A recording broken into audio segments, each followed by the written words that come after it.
Matiyaw, Davao! Nandito tayo ngayon sa Davao River Festival kung saan ay papamalas ng iba't ibang indigenous tribes dito sa Davao City ang kani-kanilang mga kultura.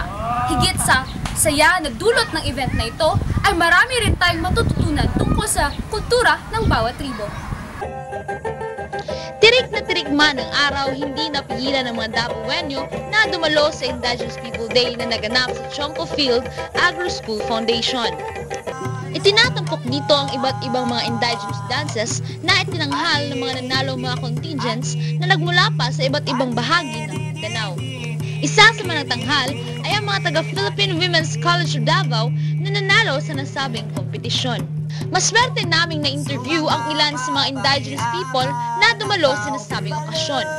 Tinanong namin sila kung bakit mahalaga ang kadayawan para sa kanila. Kalitalangod, importante kayo ang Kadayawan Festival sa matag tribo dito sa sudal sa Davao.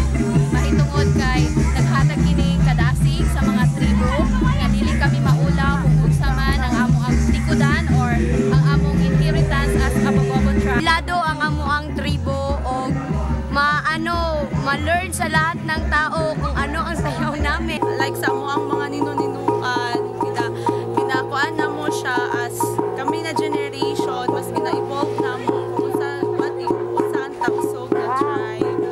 Ang event na ito ay patunay lamang na napakayaman ng kulturang Davaoenyo. Mula rito sa Chonko Field Agro-School Foundation, Cheryl Ann Rosales,